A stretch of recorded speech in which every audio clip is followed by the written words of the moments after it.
Hello everybody, my name is Cesar Loaiza. I am a PhD student in computer science at the University College Cork, and today I'm going to talk about this work named Robust e-buses charging location problem. I have been collaborating with my supervisors, Dr. Laura Climent and Dr. Alejandro Arbeláez, and all of us are working in this project named SMARTeBuses, which ultimate goal is building a framework for an effective transition to public bus transportation networks based on electrical energy. That's why we are receiving funds from the Sustainable Energy Authority of Ireland. So I would like to start this presentation by telling you what I mean by a public bus transportation network. So here there is a representation of the network, and I know that this image is telling you a lot more than I can do, but I want to remark that the main entity in this representation is the concept of route. And here you can see 9 different routes, each one with a different color. So you can define a route as a path that can be covered by a single bus, but also a little bit more formally, you can define a route as a sequence of stops where each stop is simply a geographical point in the map. A route also has associated a timetable, and the timetable is indicating the arrival time of a bus to each stop. So in this example, we are seeing the timetable of the route 3. And as you can see, there are two different arrival times for each stop, which means that usually you are going to need more than a single bus in order to cover a single route. In this case, you are going to need a bus for covering the first column of the timetable and another bus for covering the second column of the timetable. Okay, so what happens when we want to replace the traditional buses with electric ones? Well, we need to care about the concept of driving range. And what is driving range? Is the amount of distance a vehicle can travel without refueling or recharging. So for example, a diesel engine bus can travel up to 1,200 kilometers with a full tank.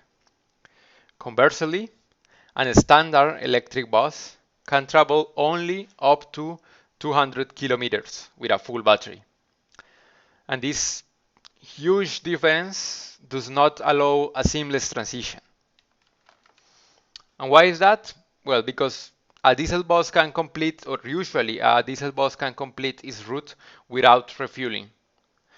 However, an electric bus cannot do the same. It needs to recharge its battery during its trip. And there is an issue there. You can find gasoline stations everywhere, but the electric charging infrastructure is much more scarce. So here is when we define the problem that we are trying to solve. So remember, we are dealing with a charging location problem. And in this problem, we are deciding where to install charging stations so that e-buses can complete their trips. This implies also that we are deciding how many stations do we need. So in this figure, we are seeing the city of Galway, the public bus transportation network of Galway, or at least a portion of it. Galway is one of the cities that we use as case study for this work. And you are seeing a possible solution for our charging station problem. In this case, by installing 3 charging stations on the highlighted points, which in this case are in blue. Okay, so Now the question is, how are we making the decision of where to install the charging stations? Well, of course, we want to spend the least amount of money, but also remember that we want an effective transition to e-buses, which means there exists a working system, and we want to minimize the disruption that we are causing to it. Consequently, we are going to make some assumptions, like the one stated here. Uh, Charging stations must be placed in the bus stops. So why we are assuming this? Well, first, because we want to avoid detours, following basically following a path other than the normal one is going to cause delays. Also, we want to take advantage of the dwell times. The dwell times are the times in which buses are not moving because usually they have to wait in order to comply with the timetables or for other reasons. Um, so that's why we decided to assume this. Also, I want to remark the common stops. In this case, they are highlighted in brown here. The common stops between the green and the orange route in this case. And these common stops are going to be very attractive spots for locating charging stations, since the potential number of buses visiting these stops is greater than normal stops. So remember, installing these charging stations is very expensive, first of all. So we want to minimize the number of them. But also, we want to minimize the disruption that we are introducing to the current system. So here we have a trade-off between these two objectives. Let's call them that way. But also, of course, we need to locate the stations very carefully, since buses must complete their routes without running out of energy. So with the new charging infrastructure, we are going to introduce time delays derived from charging times. Even though we are using these fast charging stations, which can add considerable amount of energy in very short period of times, uh, we are not going to avoid the delays on the timetables. So let me show you an example. This is from the same route that I told you at the beginning of the presentation. So in this case, the bus is going to recharge its battery at the Compton Updale station. And because of that, the arrival time at the Andor Beresford is going to be delayed by 5 minutes. Then the bus is going to recharge again at the East End station, and therefore the arrival time to Six Ways is going to be delayed another 5 minutes. So the problem is that each delay is going to accumulate, and the last huge delay at the St. Edward's Prep is going to be of 15 minutes, and of course it will not make happy customers. So we need to redesign the timetable so that no stop is going to delay too much, basically. Some of these arrival times are going to occur a little bit early, and some of them are going to occur a little bit late. But the idea is that none of them is going to cause major disruptions to the original timetable. Okay, so also it is important to notice that we have a limited number of chargers, and because of that, we want to prevent 2 or more buses are using the same charger at the same time. So we introduced a set of constraints for this purpose that we call overlapping constraints. And once we have taken into account all the concerns and consequences of making the transition, which I have already mentioned, we built a MIP model. So this model solves the basic version of the charging location problem. Of course, I am not showing here the whole model. This is just a portion of it, or just a portion of the constraints that we have. But now we are going to talk about, from this model, how to build a robust system. So, what happens when a charging station fails? Well, the bus is not going to be able to reach the next station, in this case, the next charging station, and ultimately it will not be able to complete its trip. So we need to introduce a backup charging station to supply the energy provided by the failed station. Therefore, we are going to distinguish two kinds of stations. Let's say the original ones, in blue here, are the primary stations, and the red ones are the backup stations. And this distinction is going to apply only per route. What I mean is that a primary charging station in one route could be the backup station of another route, and vice versa. So let me show you that in an example here in the image. So let's imagine that this is the solution for the orange route. So we are going to have a primary charging station here and a backup charging station there. For the green route, the solution for the green route can make that the roles of the station change. In this case, the primary station now is going to be a backup station for the green route, and the one that was a backup station is going to be a primary station in this case. So ultimately, what we want from our robust system?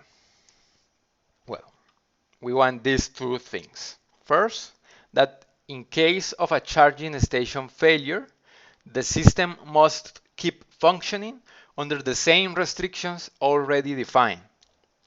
This includes, for example, minimizing the disruptions to the current system.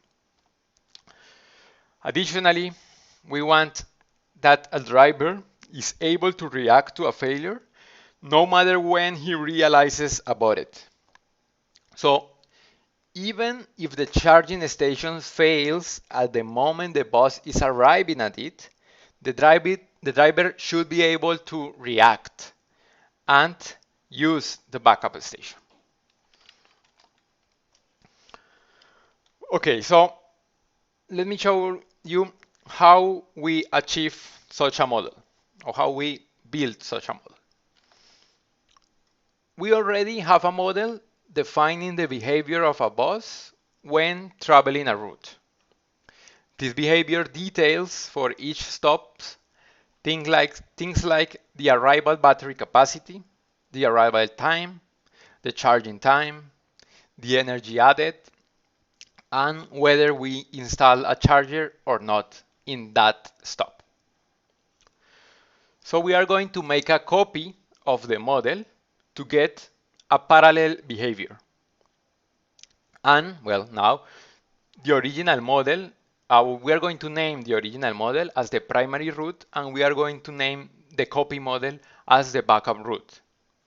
And both of them are going to be very similar, but still slightly different. For example, the most obvious difference is that the charging location chosen by the primary route must be different from the ones chosen by the backup route. Lastly, we will introduce constraints to switch from one route to another to produce a robust system. So let me explain how the primary and the backup routes relate each other. So in this picture, the circles represents bus stops and the surrounding squares represent charging stations. All the images in blue are related to the primary route, and the images in red related to the backup route. So let's imagine that you are driving a bus through this route.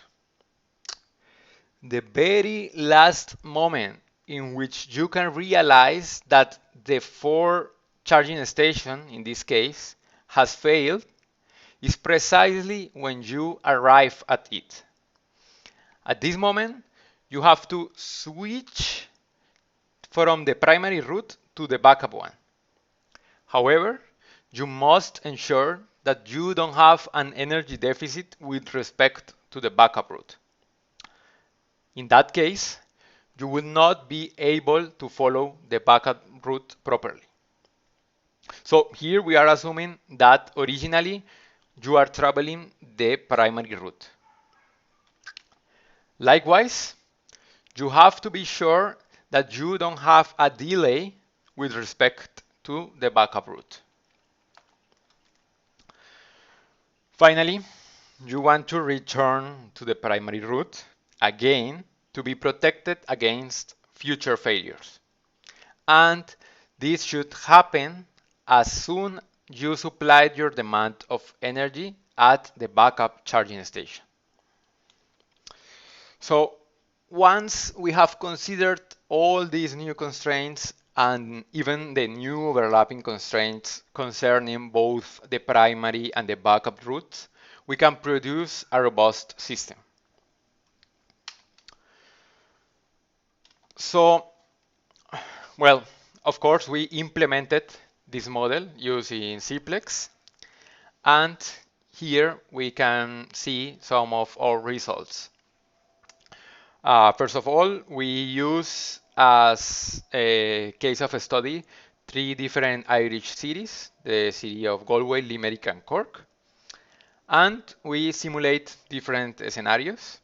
In this case, we are presenting different scenarios of battery sizes, which means that, for example, with this battery size, you can travel up to 120 kilometers, and with this one, you can travel up to 200 kilometers. You can see here also the number of stops for each public bus transportation network. For example, for Galway, you have this number of stops, and this is happening only in a single day.